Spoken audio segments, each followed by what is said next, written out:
Hello everyone and welcome back to the channel. Today we are checking out a highly portable 300 watt power station. So the first thing that I noticed was that this thing is really small for a 300 watt power station. So it is very compact and slim in design.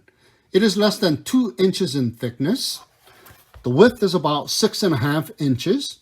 The length is about 9.5 inches, and it weighs in at just 2.2 kilograms or 4.8 pounds. Now the battery capacity is 14.4 volts, 18 amp hour, 260 watt hours. Now this thing supports charging and discharging simultaneously, something that I look for in a power station. Now, usually you don't see that in a small power station like this. Some power stations do not even support that at all, charging and discharging simultaneously. So you have to wait until after it is fully charged or charged in order to use it. Some power stations will allow you to use the DC output ports, but not the AC output ports. So I really like that feature on this small power station. So in the front, we have the ventilation grill. We have the 120 volt 60 hertz AC output port. We have the power push button with a long press for both on or off. So long press for the power to come on. We have the AC power button with a short press. You see that AC icon? So when the power is turned on, only the DC output ports will work for safety reasons. And you will have to press the AC power button for the AC port to work. Next, we have the display screen. It shows the state of charge in percentage, the remaining charge time or discharge time, the wattage coming in or going out.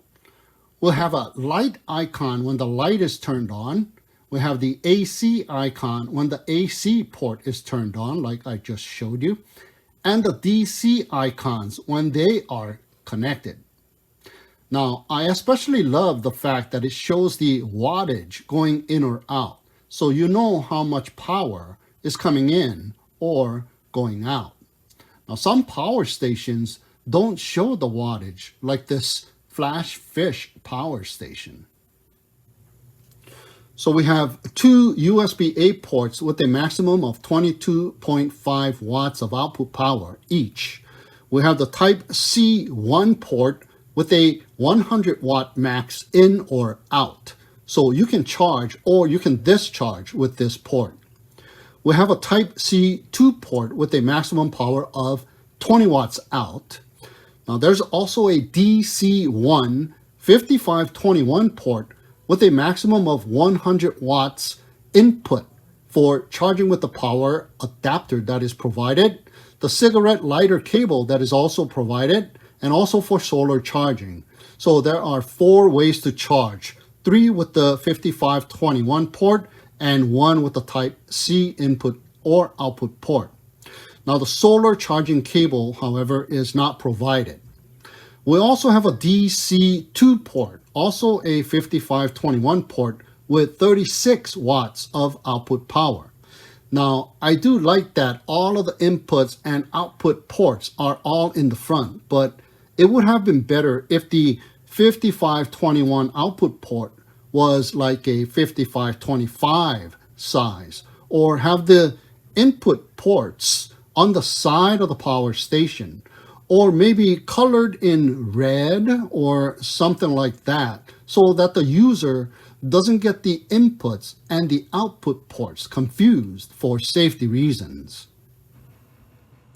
It does have a BMS or battery management system with 12 built-in protections like over voltage, under voltage, over current, over discharge, overload, short circuit, low temperature, high temperature, discharge overcurrent, offline protection, low power protection, and automatic equalization. We have more ventilation and the non-slip rubber footings on the bottom. We have the built-in LED light bar with a long press of its own power button for both on and off. The power station needs to be turned on for the light bar to work. So long press to turn it on, long press to turn it off. Now, there are not just one, but two cooling fans in the rear to keep it cool. I took the liberty of installing the leather hand strap, which makes it easy to carry around. And it looks really nice, easy to carry, and it will fit in your backpack or your bag. Highly portable. So the LED light bar has the low, the medium, and the high brightness with a single short press of the power button. It also has the slow flash, the quick flash, and the SOS Morse code flashes.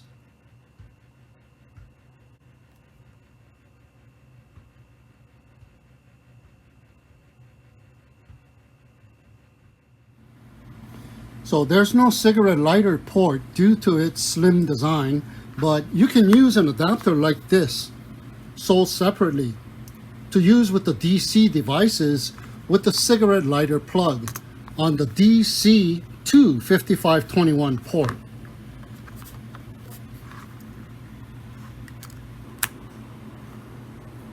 So here it is being charged from the provided AC adapter.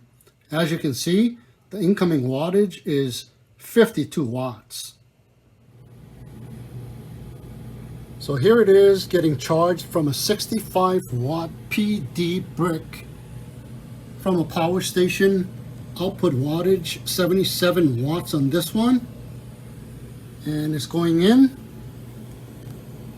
96% charged. Incoming wattage, however, is just 61 watts.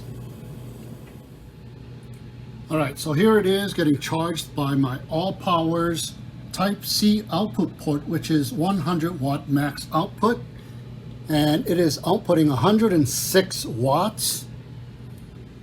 Follow the wire going into the input Type C1 port, and the incoming wattage is 95 watts. Okay, so here's the AC going out, powering up my iPad, my laptop, another iPad, the desk lamp LED light, the signage light, and it is also charging via the USB my Perun 2 OLED flashlight, my earbuds, also another iPad, and my box fan via the strip, and it is eating up 106 watts out, and it's going to last me about 2 hours. Okay, the same thing, the Type C output port, 100 watts, showing 107 watts going out, and now I have it plugged in again, 98% charged. As you can see, the battery icon is flashing. It is charging. Incoming is 95 watts. It does not show the outgoing wattage. It just shows the incoming wattage. So I have it connected and the AC is turned on, and it is hooked up to my power strip, which is running the iPad, the LED light, computer, another iPad, and also the box fan. So it proves that it can be charging and discharging at the same time. All right, so we still have the same thing, 108 watts going out, coming in 95 watts. I have the AC adapter connected now, so let's see if we can have two different types of input sources at the same time. Whoa, it just dropped, that just dropped. So it's not outputting anymore, but the incoming wattage is slowly rising up. Let's see how far it goes up to.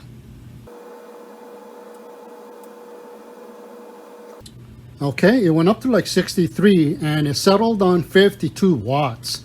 So apparently just the AC adapter is supplying the input wattage and not the Type C. The Type C has 0 watts going out. So only one input source at a time. Okay, here it is, charging from the car cigarette lighter port. And the maximum wattage, 57 watts. So we got a 50 watt panel here and a 100 watt panel there. So here's the cable from the 50 watt panel connected. And the incoming wattage is 43 watts. Okay, so took off the 50 watt panel and connected the 100 watt panel. And the incoming wattage is now 73 watts.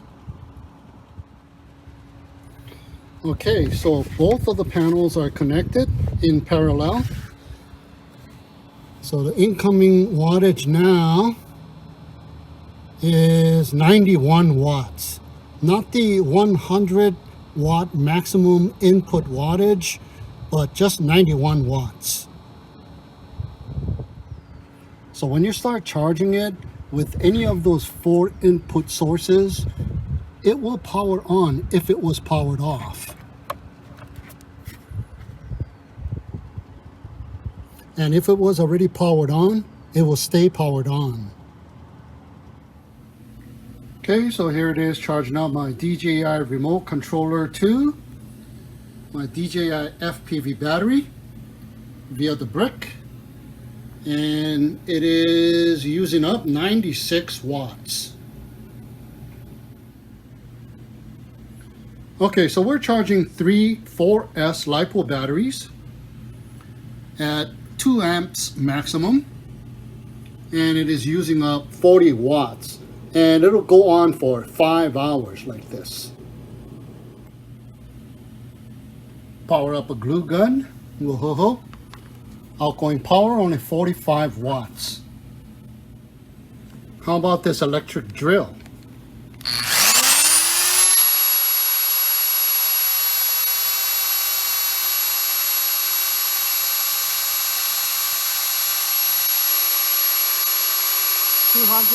Wow.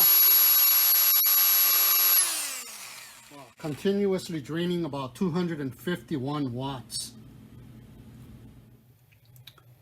So the portability factor, because of its compact size and lightweight design with this multiple inputs and output ports, and most importantly the simultaneous charging and discharging capability, makes this power station a nice little device for trips, backup power, charging up drone batteries, or simply extending and charging the batteries of your day-to-day devices.